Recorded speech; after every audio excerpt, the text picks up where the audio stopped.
They're winning football games. They're in the playoffs right now, but he isn't the reason why. He's a game manager. That's what they ask him to do, Skip. And if you look at what he's done, and he's like, well, he hasn't thrown any picks over the last 4 games. Yeah, but he's only thrown 2 touchdowns. And what's coincides with that? The return of Nick Chubb. If you look at it, Skip, in the 7 games with Nick Chubb, Baker Mayfield has only thrown 2 interceptions. In the 4 games without, he's thrown 5.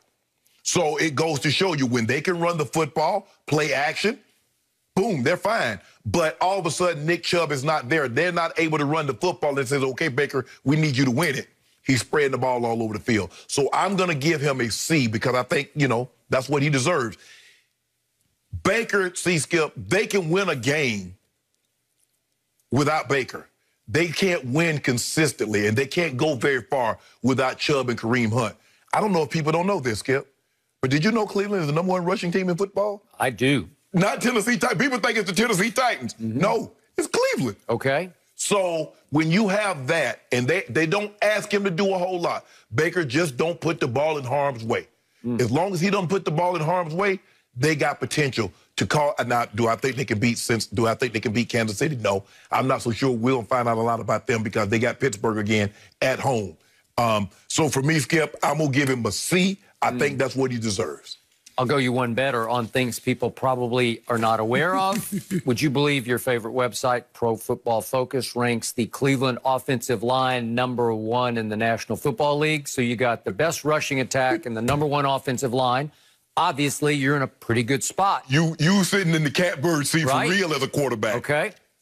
Yet, same website, Pro Football Focus, over the last 5 games, ranks Baker's performance 5th best in the league over the last 5 games. Coincidentally or not, guess who hasn't been there for those 5 games? Odell Beckham Jr. Okay? I still think Odell was gumming up those works. Obviously, sensational, rare talent, Odell, but they had too much of a good thing. They had 2 guys who love each other in Jarvis and Odell, but they both need to get fed a lot. And it wasn't clicking because Baker wasn't sure. It's almost what Brady's trying to go through now. You got too much of a good thing. Do I go here? Do I go here? And now that they've gotten that they've added depth at tight end, do I go there? Austin Hooper, that kid they drafted, is pretty good. Yeah. All of a sudden, you're looking around. Do you flip it to Kareem Hunt coming out of the backfield? You got weapons. Right. And they had maybe one too many star receiver weapon. And all of a sudden, it clarified and it sort of crystallized for Baker. He's been better over the last 5 games. So for the year, I'm going to give him a B. I'm going to say he's been, I'm going to use an adjective rarely associated with Baker Mayfield. He's been solid. And if you want to go to game manager, you can. He's 17 touchdowns to 7 interceptions.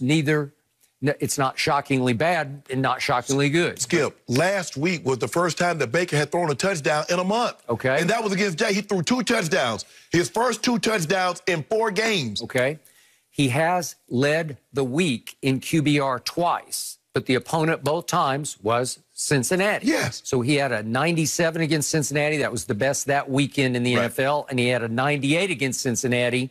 That one was at home, and that led the whole week in QBR. I guess he still thinks he was on the sideline over there. Okay, well, maybe. I don't know. So are they beating up on the bad teams? Are they taking advantage? Yeah. He had a very good game against Jacksonville, and Jarvis Landry had the Pro Football Focus again rated his game. They gave him the highest grade any receiver has had in any game this year, albeit against the Jaguars. And guess what? Nick Chubb ran wild again. Okay, he did. That's how they're doing it. But they have beat Indy now. Okay. They did beat Indy. That was their one signature win of the whole year to get to 8-3. I'm with you. Can you do it against an unbeaten Pittsburgh? Can you stop their 16-0? Can you do it? We're going to find out what you can do against Derrick Henry in Tennessee. Because Tennessee... this is Corey really Davis tough. and A.J. Brown can run after the catch. You got Jonnu Smith, Skip, and then they got that Big Mac truck that's coming downhill. Yep. Now, they're going to run the foot. Skip, it ain't no secret about Tennessee. Man, I wonder what Tennessee going to do. You think they're going to... They don't care if you put 8. They don't care if you put 9. Derrick Henry is getting 25 touches. Stop it. So is it possible this game's over in 2.5 hours? Because both teams are just going to try to run it down the other team's throat? Both teams go try to run the football. Okay, but remember, Cleveland's defense is not Tennessee's defense because it's ranked 21st in points allowed. They get Myles Garrett back, but still, they've been below average. Tennessee defense hasn't been that good either, though, Skip. So we're going to find out. We're going to find this the 2 top rushing teams in football, 1-2. Something's got to give, Skip. I do not love Cleveland's chances in this game. I know. I trust. Do you trust Ryan Tannehill or do you trust Baker Mayfield more? I trust Ryan Tannehill. Do you really? I'm not sure about that. Skip, I mean, if you think about, Skip, when you stick that ball in Derrick Henry's belly and pull it out, the linebackers at the line of scrimmage, the safeties are halfway down there. Because you better not let that guy get a running start. Yeah, and he does have A.J. Brown, and A.J. Brown has been boosted. Yeah, and they still got Corey Davis. You forget about Corey Davis? No, I don't. So I'm going to get my last pet peeve out of the way one more time. My biggest disappointment in Baker Mayfield is the commercials. He fried a turkey now. It's every other commercial is a Progressive or a Nissan Heisman House commercial in which Baker seems to have taken over of all those Heisman winners, all those decorated NFL superstars. Baker is the star of those commercials because he's the it kid. I like Kyler's one the better when he with Tebow. Yeah, when he already know what Tebow's thinking. It's funny. It's well done. But Baker's in every other one of those. No progressive man. Ooh. And he's good at it. He's convincing. I like him frying up the whatever it is. But Skip, but at some point in time, Skip, I mean, it's like, you know what? Let me go play football. You know what? You're painting a bigger and bigger target on your back, so his degree of difficulty has been high. He got more commercials than Brady. He got more commercials than my homeboy, Deshaun. Way more. Well, he's leading the league, right? Yeah. Okay, well, now you got to back it up on the field, so good luck with that. But if I were advising this still young man, I would have said no to these commercials. Because don't they have 2 games on Monday? It's the first time they got 2 games on Monday? I believe so. Because I was looking at, man, we got a game. I'm thinking that we got a game last night. And then I was like, oh, man, it was the Ravens supposed to play the Cowboys. They just played yesterday. Yeah. But y'all catching the L, so it don't matter when y'all play. Are they still in business? I don't know. I think they y'all catching the L. You catching the L. Whenever you play, whenever you play, you catching an L. You want to put some dew on it? No. I'm out. I'm done.